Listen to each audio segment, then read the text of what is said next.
Hey guys, Stealth here and welcome back to Sprocket. Today I'm going to be looking at a vehicle and I'm going to be doing these videos quite often. These are going to be shorter videos in which I'm looking at one particular vehicle, and we're starting off with the KV-2 that was submitted by Lukas. He sent it in. stealth@stealth17gaming.com is where you can email your blueprint design.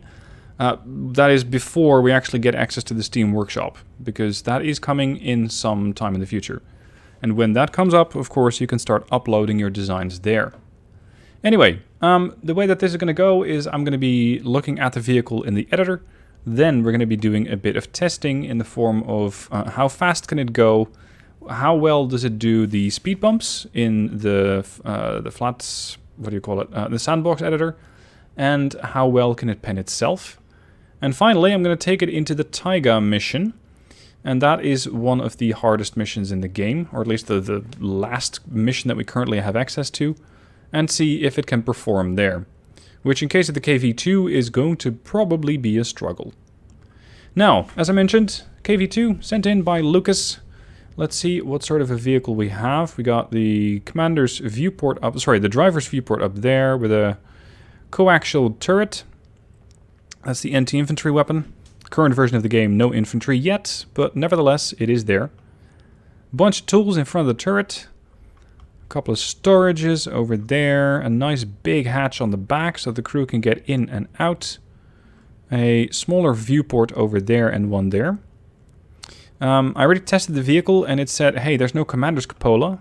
Fortunately, in the current version of the game, that's not a problem. But at some point, it might need one. Over on the back, some big vents to keep the engine cool, and I think it has a decent amount of ground clearance. Now, the KV-2, I think historically was not fast. When it comes to the engine, it has a mere 1.9 kilowatt per ton, although you could still tweak this a bit, because it's currently, it's limited to 2000 RPM, or 2400, and at 2400 we can develop a bit more. But the engine can, in the sandbox, handle 4400. So at 4400 you suddenly look a lot better when it comes to horsepower per ton. Anyway, I'm not going to change that. That's up to the designer of this particular vehicle. And if he designed it in a particular scenario, then he might not have access to this stuff. So try and keep that in mind if you're sending in your own scenario. When it comes to armor, how much do we have?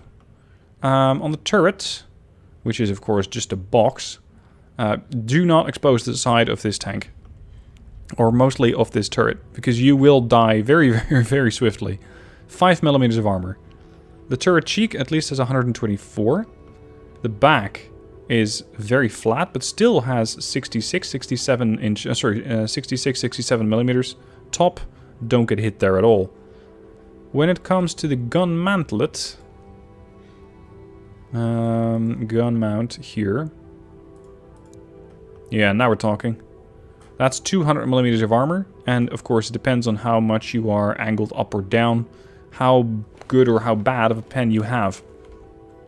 When it comes to the gun itself and firepower, we're looking at the 152 millimeter gun with a very short shell, only 0.15 meters. Muzzle velocity 838 meters per second, penetration 80/81 millimeters. It could struggle with some of the higher tier vehicles, if you will. Reload of under 5 seconds. That's good. It does 1200 damage and fires 6 fragments. And it's only carrying AP. I'm not exactly sure how much of a difference the AP or APHE make in whether it does damage or not. I have not looked that up yet. Okay, so that's the vehicle itself. Low horsepower per ton. That could pose trouble for the tank over there, and I think it's not going to be that fast. And see, it is currently over on the top right saying, hey, you do not have a commander's cupola. You might want to get one. Yeah, kind of as expected, the vehicle tops out at about 15, maybe 16 kilometers an hour if you're going down a hill. 15.3. Yeah. Now, if I would adjust this to say, hey, your maximum RPM is about 4,000, it's probably going to be a little better. 15, 16, 17. There we go. We just made it to 20 kilometers an hour. 21. 22. Not bad. I know, by the way, that there is up ahead a road, but I don't like testing my tanks over there, because a tank, let's face it, if a tank is driving on the road, then either something has gone wrong or it's doing something a bit weird. Oh, speaking of, I just noticed this. This tank does not use twin clutches, it uses clutch braking, which means I can not turn in my spot. So if I press if I press D, it still wants to move forward as it tries to turn. So especially with this design of KV-2, keep that in mind. Alright, let's line up with the speed bumps. The light obstacles here and see how well it does. Actually, in the, let's say, historical configuration, the KV-2 here. So this is the one that I did not tamper with the engine power, with the RPM. This shouldn't be a problem. Pretty smooth. Speed about 7.5. Second one might struggle a bit more. Yeah, it's not enjoying this too much. Oh. It can do it. It can do it. It's just not that comfortable. And now comes the highest one, and the KV-2 just refuses to do it. Then again, at this low engine power, I don't really expect anything else from this tank. No, it's simply not able to do it. It just does not want to go. Okay, on to the next test. Can this tank pen itself? If you go into the sandbox and you press Z, you're going to pull up a menu that says spawn, and you can spawn in anything you like. I'm going to spawn another KV-2. I wonder if we can even hit each other, considering we have terrible accuracy. Go on, have a shot. Do your worst with that 152. But considering we have, what was it, 81 millimeters of pen, I think we're both going to struggle. Quite a bit. Okay, you fired 3 times. Now it's my turn to return fire. Nothing. If I get shots at the side of his turret, he's going to have a problem. Wow. That did not... That made a huge ding in his stern, in his back, but it didn't do anything else. What? Is this thing so heavily armored? In the back? Where else could I do damage? Well, I could track it, I suppose. Here, stay still.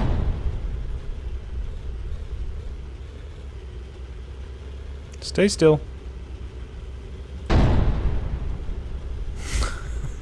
This could be a pretty long fight.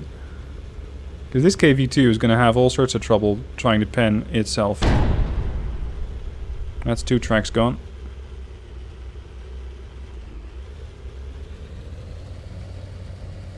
Come on. Oh, get that gun to move. Move that turret. Doink. Move that turret, move that turret, move that turret. I'm going to shoot him in the side of the turret, because there he's weakest. Elevate that gun. Go on. Boom. That was him done. So that's how you kill a KV-2. You hit him in the side of the turret. Okay, so can it pen itself? Yes, but not frontally. It's going to have all sorts of trouble. You need to go through the side. And then the side of the turret in this case. Alright, moving on to the next test, and the final test, the Taiga test. Can this vehicle survive the difficult mission of Taiga? On to the Taiga test, and I know that for the KV-2 it's not strictly fair, because the KV-2 is not a late war tank, but I thought Taiga test had a nice ring to it. In this case, we're going to be getting 2 KV-2s, and the only thing that I will change is their their camo pattern, to make them blend in a bit more, hopefully. Although, well, we are going to have all sorts of issues on this map. For 1, the tank is slow. 2, the tank is enormous. And 3, I don't have enough accuracy and pen to deal with any kind of a threat. Let's see. My ally is already firing at something. have no idea where that shell went. Somewhere in that direction is about all I can tell you. But seriously, good luck going hull down with this behemoth.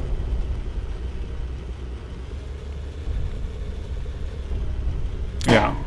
One of their tanks already killed my ally. This tank just does not get any opportunity to go hull down. Yeah, defeat. Okay, I'll give it another round. But this is definitely not going to be the KV-2's forte. It just does not have the survivability. The tricky thing for me, as the one who's making the video, is finding a scenario for each tank where it will perform well or worse. So I'm just going to throw all of them into the Tiger test. At least for now. Gun elevation also takes way too long. And I think I shot slightly high there. Got him.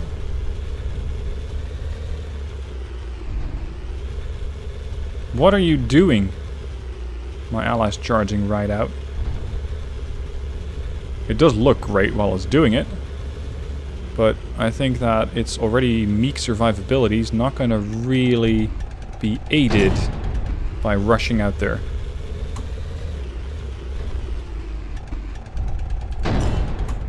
I wonder if I can pen that at all. Because that Panther is... Yeah, that Panther already killed my ally. Track it. Tracked it. Go on. I think that Panther's going to take one good look at me, shoot, and I die. Shouldn't be too hard for it.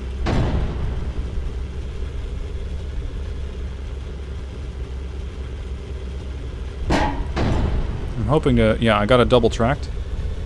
Oh! Yeah, that's the end of the KV-2. So, kind of as expected, it's not really that good in this map. But overall, I think the vehicle looks good. It does give me that whole KV-2 feel of being slow and not being able to hit anything, so in that way, I'd say Lukas did a good job. Alright, this is going to be the first of a couple of these videos that I'll be recording. By all means, give me feedback on them, because that way I know how to improve them and make them even more entertaining for you.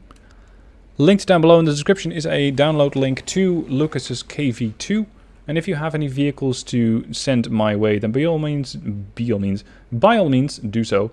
And you can do that through sending it to my email address, stealth@stealth17gaming.com. Linked down below in the description as well. Thank you for watching. Hope you enjoyed. Let me know what you think of the format, and I'll see you soon for more.